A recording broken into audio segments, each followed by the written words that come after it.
It's Wealth by Design time here on Edge Radio Australia. The man, the myth, the legend, as I said last week, but it's true. I don't think there's any more accurate way of actually talking you up, my friend. It's Jeff Bowman. Great to see you, Well done, buddy. Aaron. It's no myth either. No myth? No, just the legend. We'll just stay with that. Look, Fantastic, mate. Thanks for coming. And you've did very good of you to turn up, mate, for our radio show. Phil's and mine. I do my bit. Exactly right. Exactly. I turn the lights on. I do, press a couple of buttons and away we go. Everything's ready to go. And I'm looking forward today. Phil's quite a character. Lucky Phil over here. It's going to be great. Sorry, I'm jumping the gun. Let's do the introductions, mate. Let's get into it. Right. As you know, we're the guys from Wealth by Design, and it's all about saving money and making money. Very true. And we have a whole collective group of characters in our midst. Characters. And in the saving money bit, we've got Phil Aldridge here today from Fuse Technology. Welcome, Phil. Thank you very much, Jeff. So Fuse Technology are one of the stars in the cybersecurity IT world. Massively important people. Massively important. Yeah. And so I've known Phil for quite a while now. He's come and done some work for us in our office, and we've referred some clients to Phil. And we work collaboratively with business people that love to cover their asses when it comes to security problems. So welcome, Phil. Great to have you here. Thank you very much, guys. Great to be here. I actually think I probably don't save people money. I just stop people losing money. Well, that is saving money. That's another way of looking at it. I think so. One way of looking at it, yes. Good spin. Yeah. I'm going to leap straight in on this because you're not aware of this, but a couple of hours ago, actually, during another show here at Edge, we were talking about, we actually got a scammer on the phone, right, who had sent a, quick, basically you've got to save your crypto, you've got to protect your crypto, get on board and call this number. So we got them on and just like, obviously we knew what was going on. So we gave them fake names and fake numbers and all sorts of stuff. And away we went. But I just thought, what a great indication of how much you need this cybersecurity. Why, and also you need, with the protection with your crypto and actually insuring your assets and all that. It was just a brilliant example of that. And it certainly wasn't planned, but having you two gents here to talk about this and obviously the whole gamut.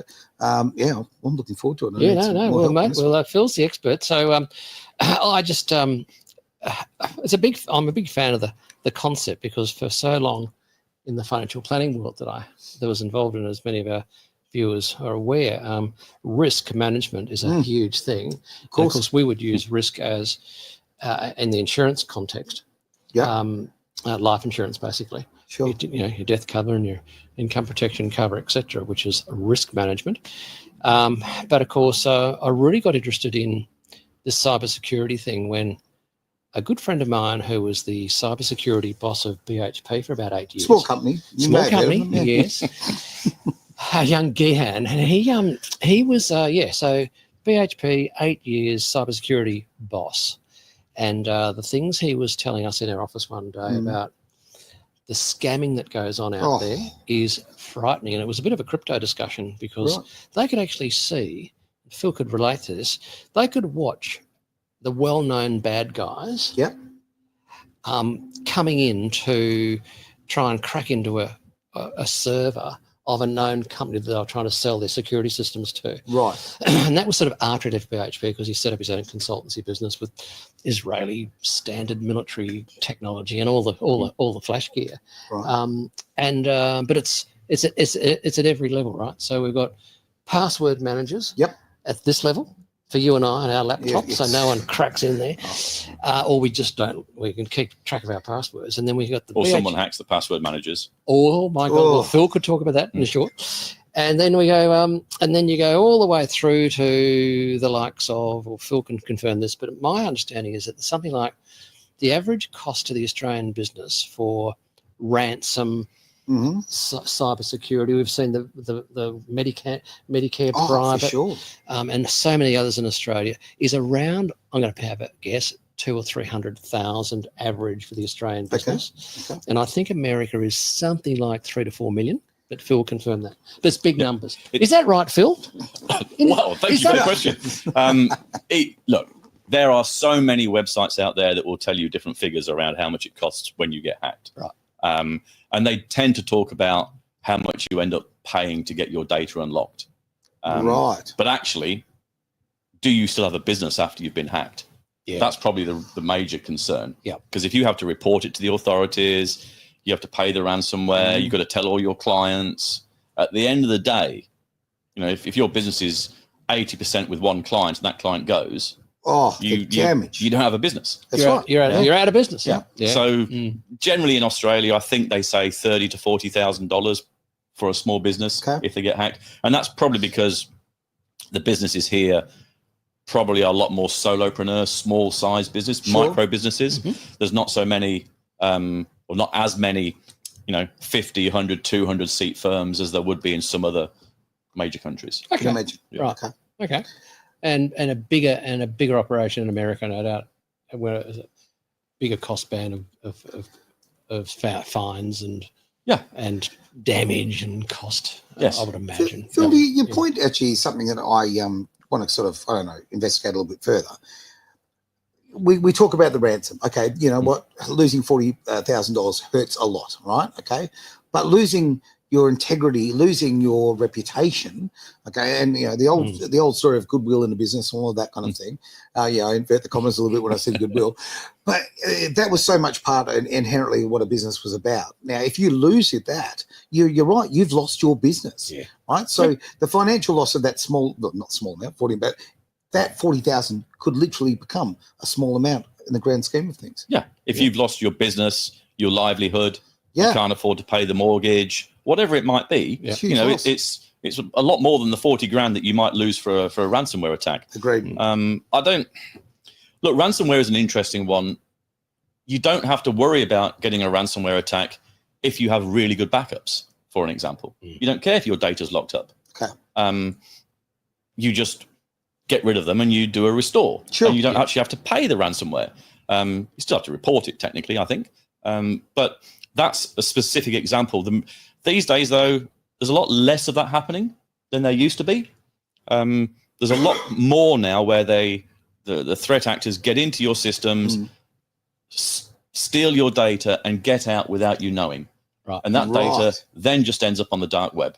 Okay. And the first you know about it is where one of your clients calls and goes, why someone just sent me my copy of my driving license that I gave to you 2 years ago? Ooh. And you go, and you investigate. And if you can find out, you do realize that you've been hacked. And all this data is on the dark web because that's where the money is for these guys. Selling sort of false IDs. Well, not necessarily false IDs, but selling IDs that they've stolen from somebody. Selling data on people. And creating false accounts with those IDs and all that sort of stuff. Yeah. Dodgy. It's not ideal for sure. No. Yeah. And it's highly organized too now. This is the thing. This is not an image of a dirty little room in the back of Bombay, right? Okay. These are, office buildings full of people call centers who are organized and this is their entire reason for being. This is their business model. Yeah. And they genuinely think it's a legitimate business model. Yeah. Scamming people, taking money off other people. However they do it, they believe it to be legitimate. Just that we think it's not legal. Yeah. Now, I always tell people, if you really want to see good customer service in action, get yourself ransomware attacked.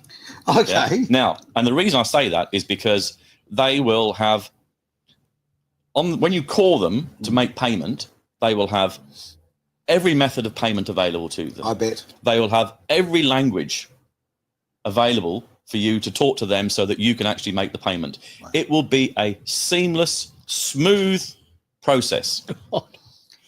Whether you get your data unlocked or not is a very separate answer. But customer service is amazing. But their processes are just spot on. Yeah. Wow. But you're right. It's not a little kid somewhere. No. And it's also not. Most likely, it's not a state actor. It's not Russia or somebody like that hacking a small business here. Yeah. I hear peers of mine talking to their customers saying, someone tried to hack you as a state level threat actor. And I'm like, no, it wasn't. Come on. They're not interested in what you've got. No. There's two types of data people have. There's the private data, things like driving licenses, Medicare numbers, passports, etc., dates of birth, email addresses, etc. All of that, which is private data. which they want to take and sell on the dark web. Then they have the sort of data that companies like architects would have, which is intellectual property. That's valuable to the company. Of course. So that's what they're more likely to lock up and ransomware attack to stop the business from being able to operate. Yes. Okay. So that's the two kind of distinctions, really. Yeah. Okay. Got a question just popped in there. And thank you, Lisa, for this question. Phil, how did you get into this line of work? It's a good question. By accident. It's always accident, right? Why do we do this to ourselves? Yeah. It's funny how we fall into a profession. I started at uni doing architecture. So similar. That's, I can Building see the design, architecture. Then I moved to Hong Kong. And I just started working in computers in architectural firms, in civil engineering firms. And then I just realized that, actually a computer's a computer. The only difference is the software that people are using on the computer. Sure. So I ended up starting up my own business with another guy.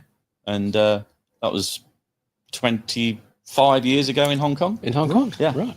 Which You sold like 3 or 4 years ago? Yeah, I sold my part of that business 3 or 4 years ago. Right. And then 2 years ago, or getting close to 2 years ago, came here to paradise. To paradise. Perth Paradise. Perth Paradise, exactly, yeah. And the first thing I did when I got here was I looked around at the business environment to work out how secure our companies in Perth. Okay. So I researched about 400 small businesses. Sure. About 3% of them had adequate protection externally. That's terrifying. Yeah. 3%. Yeah. And what I'm looking at takes about 1 hour to fix. So it's not a huge, multi tens of thousands of dollars. It takes fix. you 1 hour to fix, right? Me who's struggling looking for the any key. No, it's a very different proposition. It would take a competent IT guy an hour to fix those issues. Okay. Right. Yeah. And that makes you look secure externally. Sure. And then people go, oh, they look like they know what they're doing. Probably move on to someone that doesn't. The other 97% that don't know what they're doing. Okay. So that's probably where you start with all of this. Okay. And I thought, crikey, if it's that bad, then my focus is going to be making sure that Perth's secure for small businesses. So that's all I want to do. Just get the word out there. Fantastic. Talk more and more about it to as many people as want to listen. Look, when I leave Edge every single day, right, I go and I turn the alarm on and I lock the doors and make sure that all the different things are covered. Mm-hmm. You've got to do that electronically, right? and you don't. I leave a little bit OCD and I make sure I've locked everything properly. Make sure it's all sweet. Mm. But at the same time, do I have the skills to do the same thing electronically? No, I don't. And that's where obviously you're having somebody who's got the skills, who's got the knowledge, who's got the infrastructure. That's a big deal too. Yeah. It's always good to outsource the things that you're weak at. Absolutely. And I think you make a good point about locking the doors and windows and stuff in the office, because there's I'll get it wrong now, but it's a criminological theory from like the 70s in the US, I think, called broken windows theory, I think it's called. Right. And the idea is around if you walk down a row of houses and there's one house that's got broken window, the grass is not kept very well, the picket white fence is broken, that's the one that someone's going to throw another brick through. Yes. Not the pristine ones either side of it. Okay. And what wasn't the government, but the state in the US did, is they fixed up all the broken houses and reduced crime in that area. Is that right? Yeah. Is that right? Okay. So there's a book about it called Broken Windows, Broken Business. It's quite an interesting book. Can't remember who wrote it. Probably should. Maybe they need to do that in Fremantle at the moment, because it feels like you go down Freo, and I love Freo, but it feels like every third business is closed now, right? I mean, through all sorts of, the last 3 years of economic management, I'll just say that. But you've just got to have a little dig every time you can. But I mean, you're right though, because guess what? Those buildings, the ones that are sort of run down and left like that, the people who are vagrants and so forth hanging, that's where they're hanging out. Yeah. Right. Okay. They're attracted to it. Mm. So if you clean up that problem, you close that door, so to speak. You don't have that other issue. Well, if you go to Disneyland, there's hundreds of shop fronts in Disneyland, but only a few of them are actual shops. The rest just look like they're shops. Okay. Yeah. It's kind of a fake image, and you can do the same in the CBD. Make businesses look like it's real. Yeah. Yeah. And you would improve the look of the city. Of course. And IT, cybersecurity is very much looking good, actually. You try and make the effort to look good, and it's not that hard. Yeah, sure. They will move on to people that don't look good, generally speaking. Unless there's something that somebody really wants to get into your business and really wants your data, and they're prepared to pay whatever it costs against the value of the data they're getting from you. Sure. If it's like that, they won't do it. If it's like that, they will do it. So it's a game for them. Interesting. A game for them. Yeah. That's an interesting way of putting it. Phil, I've got a question. There's entry points to being scammed by these scammers, right? Websites, email. I know with Medicare, I'm sure it was a staff member's laptop working from home that the scammers got access to the passwords to get in and cause all that grief with Medicare Private. So is there like one's worse than the other? Emails, websites, working from home? Statistically, love a good stat me. 93% of all attacks come through email. Wow. Yeah. So, and do you mean that Nigerian prince isn't trying to give me money? Really? I'm shocked. I know, it's outrageous, isn't it? Yeah. He's lying to me. He's a fibber. So, and yet everybody still spends so much money on protecting their office with a firewall. Yeah. 62% of the IT security spend is on the network. Right. And 93% of the risk is on email. Wow. Yeah. What a mismatch. Yeah, absolutely. Well, that's kind of why I have a job, I suppose. Yeah. It works well so don't fix it, everybody. That's right. This is Phil's secret. On that front, though, with so many people working from home, and there's so many philosophies about this, and apparently now it's sexist to want to be opposed to people working at home. Apparently that's an issue. All of the carry-on that goes with it. I find it, to me, the working from home thing is a real issue from the cybersecurity point of view. It really worries me. I know about a lot of people who work for government departments who are sitting at home on a laptop. Oh, that feels very vulnerable to me. Yes and no. Depends who owns the laptop. Okay. So, and it's pretty easy to do. If it's a company-owned laptop, you can install things from your cloud provider, your Microsoft, your Google, whoever you use, doesn't really matter. You can install stuff on the laptop to link that laptop to your company's accounts. Sure. Okay. So that only you can log in from that device to the systems. Okay. I'm not going home and logging on to my work stuff from my son's computer, for example. No. I have no idea what he's doing on that computer. Don't want to know what he's doing on that computer. Yeah? Best not to. We'll leave it there. But the point is, you don't know what's on that machine, and nobody else does. So if that machine's hacked and then you log on into your company email and then you start accessing your company documents, they've got just straight access. Straight in. Yeah. Straight in. Another comment's just come in. I'd love to just bring this one up if I may. And this, Cristiano, I believe, 93% of all attacks come from the email. Wow, this is rich. It is. I mean, it's a great comment. I'm blown away by that. I didn't know it was that high. I had no idea. And I'm really glad we brought this up. I've just mentioned. If you think about it, you've got people sending you dodgy emails with dodgy links. Yeah. Okay. You've got people who have hacked your email system who are sitting there on your email system, sending out emails, pretending to be you and intercepting the replies. It happens. Yeah. You've got all these different ways that emails can be utilized, if you like. The email system can be utilized. And we are so... you send an email to someone these days, you almost expect an instant reply. It's like that. Yeah. That is, 10 years ago, you'd get a reply in a few days. Yeah. Now you end up calling someone. Did you get my email? An hour later. I did. Yeah. Well, you haven't replied. Well, I was busy. People expect instant gratification. They really do. And that's where the problem comes with email, because you get an email from your boss saying, please do this, or please click on here and authorize this payment, or whatever it is. And I normally say 5 o'clock on a Friday, but we all know that everybody stops work in Perth at 3 on a Friday. So let's say 3 o'clock on a Friday. And you're going, I'm going to miss my bus home. I need to, quickly get it done. Yeah. The the scammers know about the urgency. Of course they do. That's what they really, really understand. They try and get you to do something when you're least prepared for what's going to happen. Yeah. Because it's a huge risk. It really is. Yeah. So the trick is to lock down the devices and then stop it. You can train people all you like. They'll still make mistakes. We're all human. That's right. So you then install software on the computers, and it's pretty cheap, that stops things from running. So even if your accountant does click on that link, right, nothing actually happens. Okay. An alert pops up to say, this looks dodgy, report it to your IT company. Okay. Right. I've got a question. Thank you for that. I thought you might. Thank you for that. And I'm going back on a personal experience I had where I had 2 terabyte of data encrypted by a hacker. Mm-hmm. All right. Yep. And that 10 or 12 screens, and on one screen it said, "You are a dickhead. You've just been caught out for having slack security."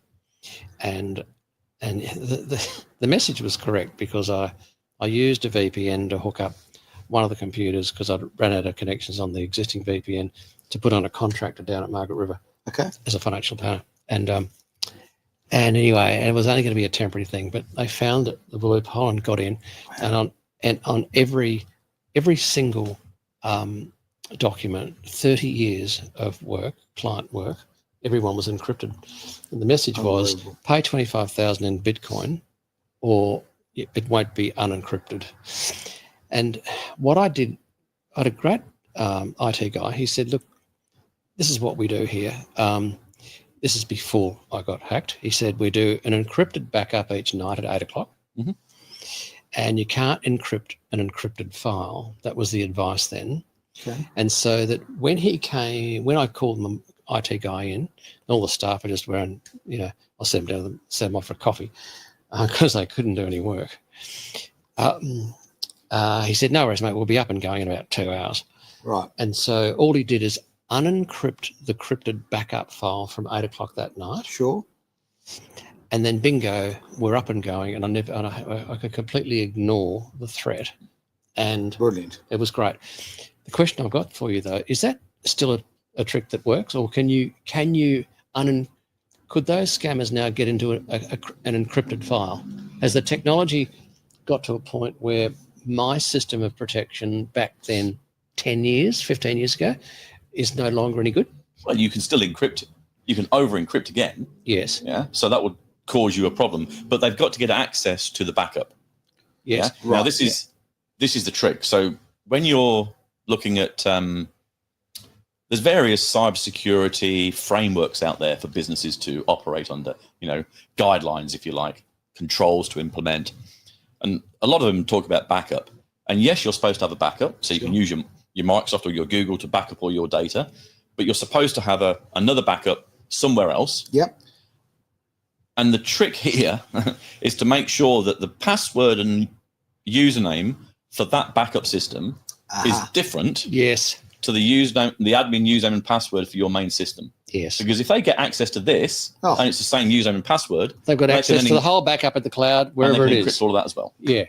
So as long as you're set up properly. Oh, tricky. It is. Because we try so hard. I mean, how many passwords have we got attached to our names, right?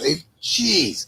I need a good old-fashioned book with them in, That's, But I wouldn't mind asking you. Which is probably not a bad solution, okay? Because you are much more likely to get hacked online and lose your passwords that way through your Chrome browser or whatever that you saved all your passwords in than having a book sitting in a drawer somewhere. Yep.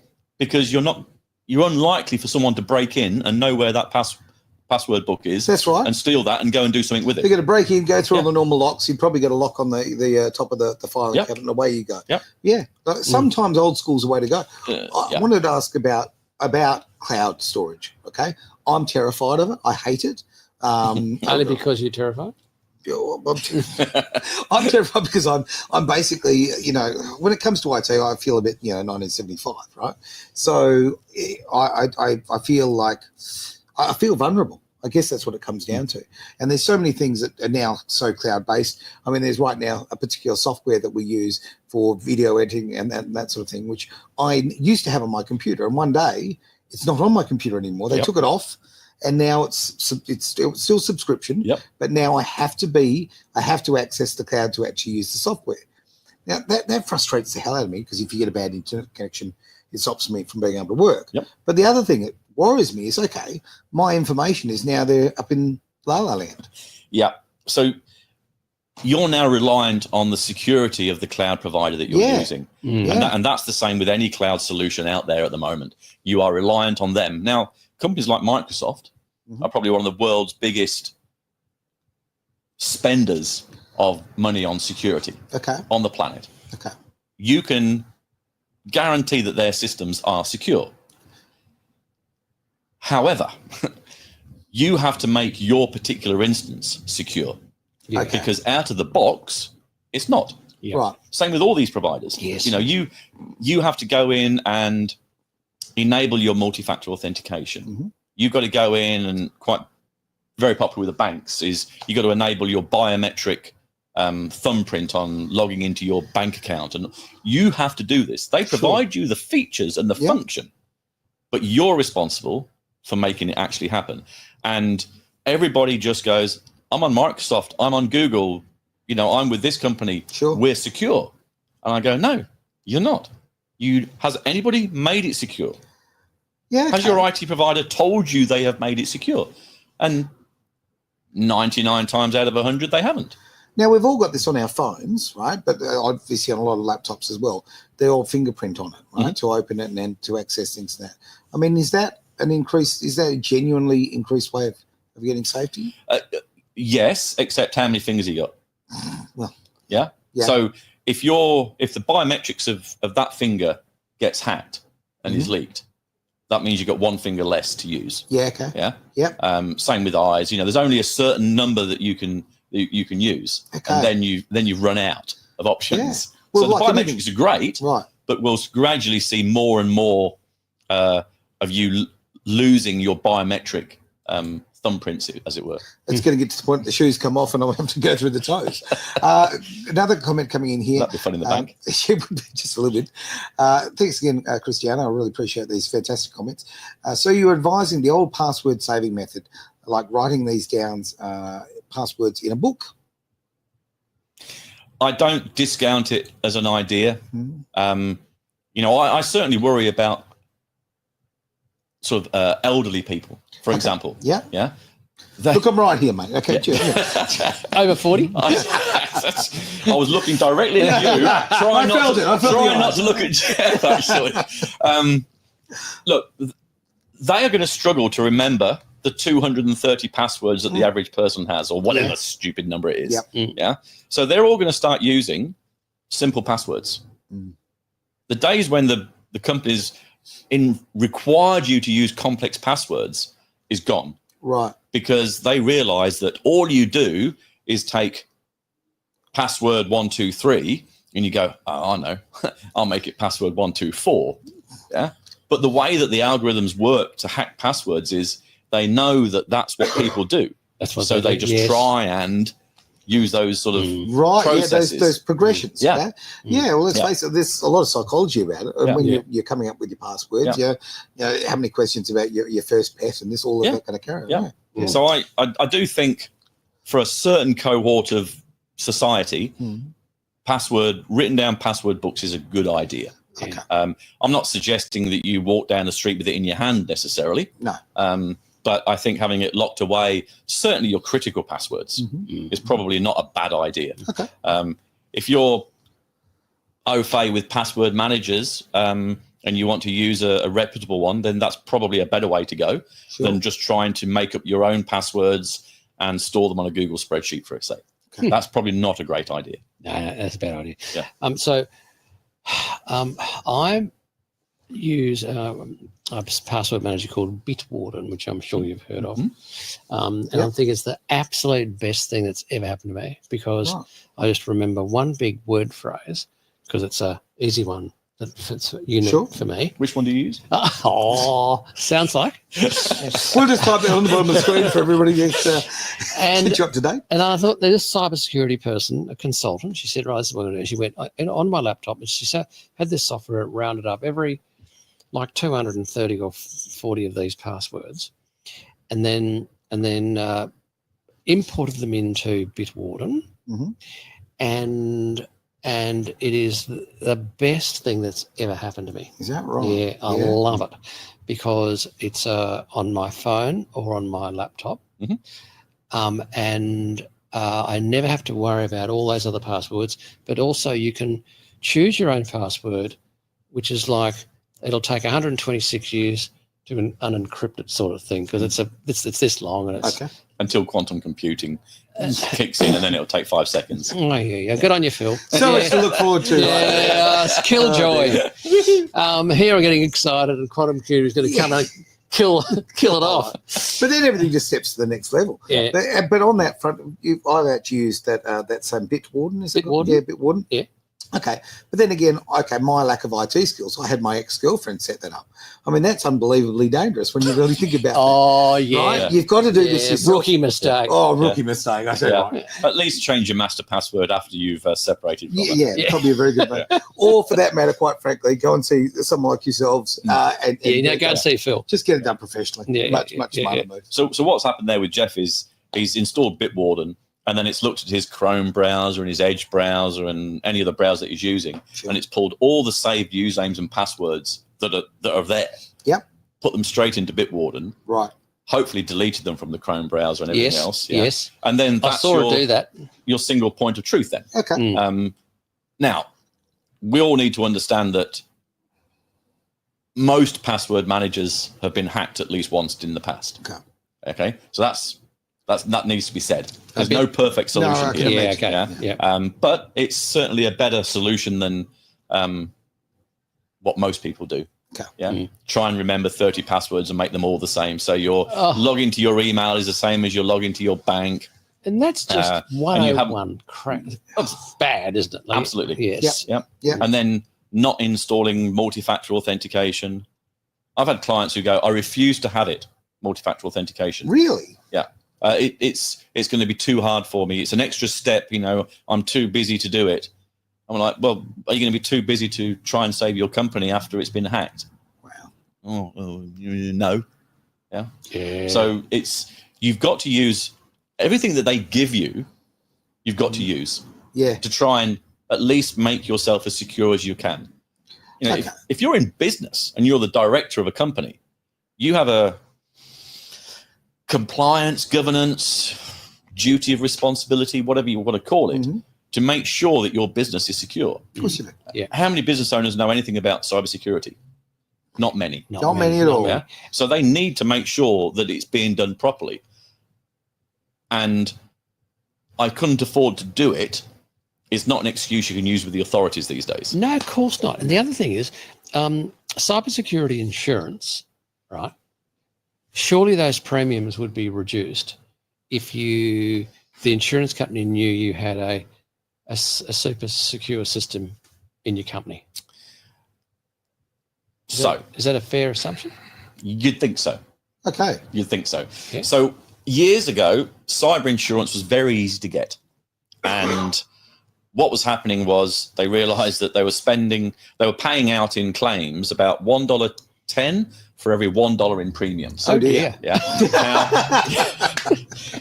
Now, I think it's the underwriters that look at this. They go, that's probably not a good business. It's not a sustainable business model. No, it's not. So they started making insurance harder to get. Okay. So the insurance forms went from one page, who are you, how much do you want in insurance, to asking you all these questions. Yep. 4 pages of stuff. Yeah, I had to fill it out. Oh, blood types. Some companies are 2 pages, some companies are 8 pages. Right. And they ask you all these questions that no normal business owner should know the answers to. So there's 2 things that happen. They give it to their IT firm who go, oh, yeah, we don't have any of that in place. Okay. What do we do here? Do we tell them it's not done? Or do we just tick to say it's done? Oh, So that's risk number 1. Yeah, Okay. big risk. not saying that all the IT providers do that. Risk number 2 is that the insurance broker fills the form out on behalf of the client because they don't want the risk of losing that commission. Right, yeah. In both of these instances, it's not necessarily a fact that your insurance is invalid. If you deliberately lied on the application form, possibly it is. Non-disclosure. But if you inaccurately filled it in because you didn't know any better, they'd probably just adjust your risk, and your premiums and stuff like that. Yep. But what they do now is they ask you so many questions that they want to make sure that you are secure. Then they will insure you. So it's not really cheap premiums if you're secure. They're not insuring insecure companies. Yeah. Right. If that makes sense. Well, it does. Yeah. It's good business sense. Yeah. I mean, before when they're literally losing 10% on every sale, effectively. Yeah. I mean, that's the kind of business model that the government would use. Let's face it, they don't want the competition. That's what I did. I thought we weren't going to talk about government. Again, we're up to an election. I've got to have a little dig. There. Mate, I find this really, really interesting. I really do. And mainly because I'm so vulnerable in this department. We're obviously here, Edge Radio Australia, it's an IT business. This is tech is how we share the message to people, and we've got all of these things in place, and you hope that you've got systems, but they're still, I feel a little vulnerable. Well, and thank you for sharing your vulnerability with us on the show. I really do appreciate. I like to share. Look, no one really knows. It's such a fast-paced, changing environment. Yeah, things are going on all the time. Of course. What was right today is wrong tomorrow. The rules and regulations change. There are, as I mentioned earlier, the frameworks out there. One of them is called Essential 8. It's the federal government's framework for cybersecurity for small businesses. Not many people have heard of it. It's been around, been around for about 8 years, and so interesting. New to me. But it changes on a regular basis, and they come out with new controls and sub-controls, and then someone has to go in and implement those controls in Microsoft or your Google to make you remain compliant. And that is an ongoing process, takes time, costs money, and I don't expect any business owner to understand anything other than, if I'm compliant with that framework, I should be secure. Yes. It's not guaranteed necessarily. If somebody wants to get in, they will get in. We've come back to the analogy of the building. Okay, we can put all the locks on. The old story of the move on to the next one. Yeah, but a locked door only stops an honest thief, right? So they will find a way. They'll keep. So it's up to you to have as many padlocks on your business, whether they be electronic or physical, as you possibly can. Yeah, absolutely. And the more you have, the more secure you should be. Yeah. But nothing is impenetrable. There's plenty of companies out there who are paid good money by big firms to try and hack into their environment, try and find the vulnerabilities. It's a good business. Not quite as profitable as the bad actors. But I did want to touch on this whole thing about sort of state actors, and everybody thinks it's the North Koreans, it's the Russians, it's the Chinese. Actually, the majority of global hacks come out of the US. Really? Do they? Yeah. There you go. So not the Ukraine. Not the Ukraine. No. Right. They're very busy doing other things. Yes. Shouldn't joke about things like this. But yeah, I think when it comes to commerce, people trying to get what you have, is fair game. However they get it, it's game on, as it were. Thinking that America is a safe haven, we just have good relationships with the States, good relationships with the EU. Yeah. But there's plenty of people in those countries who are prepared to try and get commercial advantage from your business, your intellectual property, etc. Your best mate will still try and pinch your girlfriend, right? It's a case of... Sounds like a voice of experience. Never. No, but where I'm getting at is the fact of the friendliness, right? That sometimes the friendliness is the vulnerability. Because you think it's going to be okay. So we'll block everybody from Russia from accessing our systems, and you'll leave it open to the States where you have no employees, you never go, and you still allow anyone in the States to try and hack your systems. Why would you do that? Why would you do that? You've got to lock it down to what works for you. If you never leave Australia, lock it down so that only people in Australia can try and hack you. Yeah. Well, yeah, you're making your market smaller. Yeah, absolutely. Yeah. Can we move to devices? Security around devices. We can. So obviously, all these mobile phones are, whether it be Android or an Apple, they're a computer. Are they overlooked when it comes to security and hacking and things compared to desktop computers or laptops? You mean in personal terms or in business terms? Both. Just from a pure vulnerability point of view of being hacked, because you do your banking on your phone, you do your banking on your laptop, right? You do. You know, you've got all your emails coming through to your phone. Are phones overlooked from a security perspective? Certainly, historically, iPhones were overlooked. People would say to me, "Oh, you know, I'm okay. I'm on an iPhone." That's not the case anymore. iPhones, Androids, they're definitely a risk. Not necessarily from the device getting hacked and something bad happening on it, but once someone's got access to what's on your phone, you've got everything on your phone. Yes. Your life is on your phone, more so than your desktop and your laptop. Yes. You've got your photos. Yeah. You know, you've got, well, you're right, you've got everything. Your life banking, is on phones, the phone. Life is on the phone. And so should people have the same spyware, downloadable things? Like, I'm pretty sure I've got Trend Micro on about 7 or 8 devices. Right. Because you buy a license for 7 or 8 or 10 at a time. And I make sure they go on my phone and my wife's phone and various other things. But I'm just wondering whether people are as conscious as I am, because it is an area that, ever since I got that big warning of the $25,000 US Bitcoin hack, you know, I'm very shit scared about that. That's woken you up, mate. There's no question about that. Oh, dear. So try and do everything right, you know. So from a corporate perspective, we all understand that companies allow people to bring phones, you know, to the office. Bring your own device, it's called. And companies often allow people to open their email on their phone or access corporate data on their phone. It's very common. But the systems out there, like the Microsofts and the Googles, etc., all allow you to install the same protections on your phone as you install on your laptop and your desktop. Right. And you control it centrally, or your IT company controls it centrally from the back end. Okay. And that allows you to say, yes, you can bring your Android phone into the office. Yes, you can install your email, your work email on it. But we're not going to allow you to copy data from your email onto your personal Google Drive. We're not going to allow that to happen. Okay. And if you lose your phone in a taxi or an Uber, not many taxis around these days, if you lose your phone in an Uber, IT can then remotely wipe the corporate data from that phone. Okay. Yeah, not the personal stuff. Yeah. You can set it up yourself to do that, but the corporate data is probably, from a business perspective, is the most crucial. Just wipe it out. Yeah. Wipe it out. Didn't know you could do that. That's great. Yeah. Good tip. Yeah. So you have to protect the devices. The Essential 8 that I keep banging on about that no one knows about. There's 8 controls, hence the name Essential 8.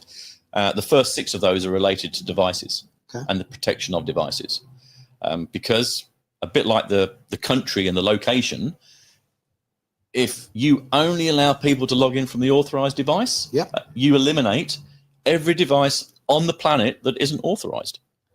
It's such a simple thing. Yeah. It really is, right? A bit complicated to implement.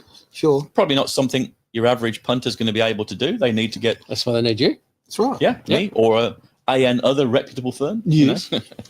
Well, on that front, so, obviously we can get hold of you through Wealth by Design, which is brilliant. I mean, mate, the way that you link people together is just, it's amazing, right? I know. We're guns at it. Guns at it. Like, nothing wrong with Uber connectors. Look at the self-promotion way they want. But you know what? Look at the class we've brought in today. Absolutely, mate. But it's so true. But if I wanted to get in contact with you, obviously I'll go through Jeff, but because we know each other. But for Joe Public, is there? How do they find you, Phil? They just call Jeff.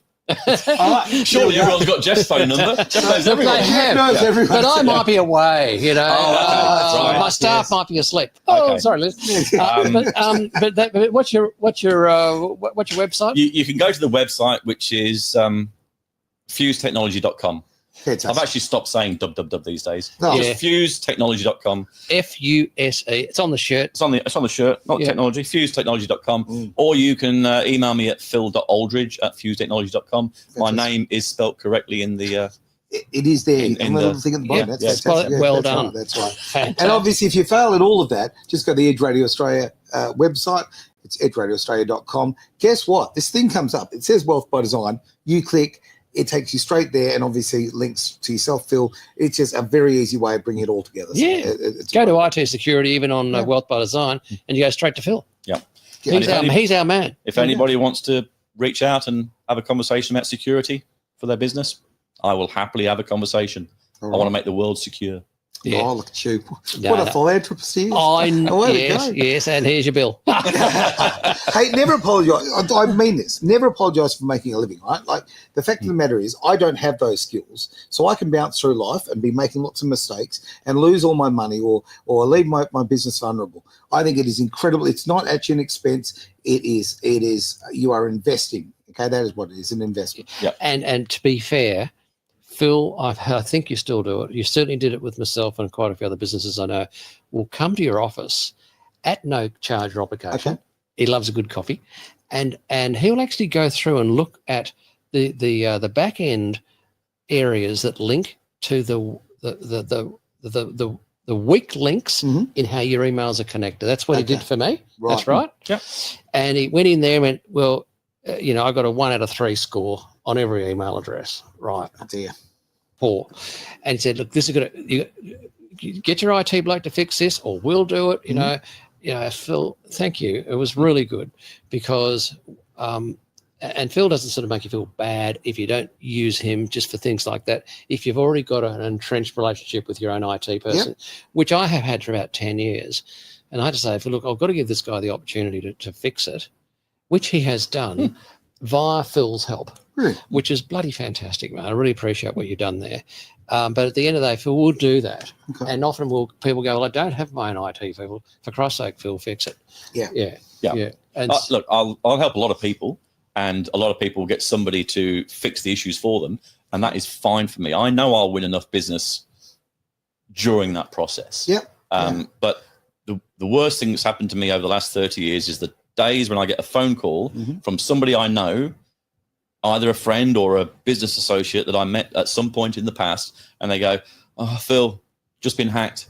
Can you come in and help us? We've got to," and they're unhappy. They don't want me to tell them that I'm going to charge them a load of money. They might be losing their business. They can't operate. And it is a nightmare scenario. It is. Yeah. So how about we avoid the scenario? Avoid the scenario. Yeah, let's do the prep, right? In business, you have to do your due diligence in everything you do, right? Yep. So guess what? That is part of it. That is something, and it should be. A bit of preparation is going to risk management. For God's sake, really very true. Just manage the risk, and the cybersecurity is a major, major risk. Agreed. It is time we closed out the show. I'm being given the wind up from the control room over there. We might have been cheap seat. The cheap seat. You know what? We need to invest in some blinds so we can just close it on, and away they disappear. It's been a pleasure, guys. Always is. Thank you, Aaron. Really enjoyed it. And, thank you, Phil. Thanks, Jeff. Thanks, Aaron. Forget about the coffee. Let's go have a beer. Yep. Everybody, thank you very much for being part of Wealth by Design here on Edge Radio Australia.